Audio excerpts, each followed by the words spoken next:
Perhaps the most significant event in human history, the giving of the Torah. It also focuses on the man named Yitro, the father-in-law of Moshe. The Torah has many names for Yitro, and one of those names is Yeter, which means addition, because through him a passage was added to the Torah. Sounds pretty impressive. What did he do that was so special? The Torah describes that Yitro was watching. He saw that Moshe was the judge. And there was this long line of people waiting to ask him questions. And the line was so long that it took all day.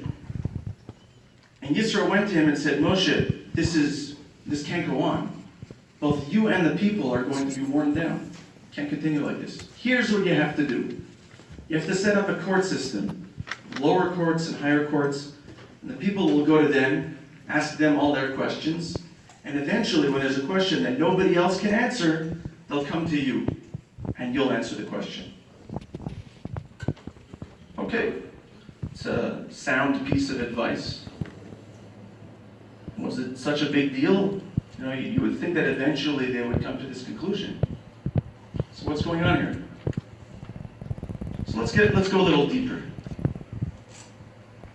Two of the greatest gifts that we have ever received were the Torah and our God-given intellect. And it's no coincidence that both of these are highlighted in this week's Parsha, because they're very much intertwined. The Torah is our window into God's mind, how he sees the world. But first, we have to approach the Torah with our own mind and critical thinking. When we learn Torah and we come across an idea that's counterintuitive, our reaction should be, wow, that's way different than what I expected. Why does the Torah view this way? And we investigate it until we discover the underlying reason.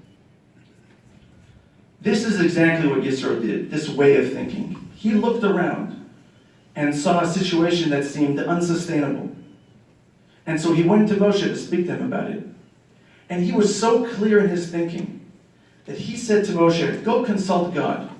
If God agrees with my plan, everyone's going to be okay. And if he does not agree with my plan, then we're all going to fall apart. Now there's no question that if Moshe had come back to him and said, don't worry, I discussed it with God, this is going to work out in some miraculous way like other things, okay, that would be fine, but that's not what happened. And Moshe listened to his advice. And it is for this reason that the story of Yitro is written right before the passage of the Jews receiving the Torah, to teach us this lesson, that if you want to be successful in Torah learning, it requires a fully engaged mind. Of course, whatever works for Torah works for life as well. We live in a confusing and complicated world. And it's tempting to just go on autopilot, do everything by rote.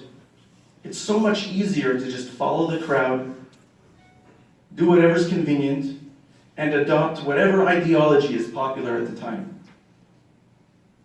In those moments, we can always turn to our inner voice, search for the truth, and like Yitro, take a path that is better for us and everyone else. Thank you very much.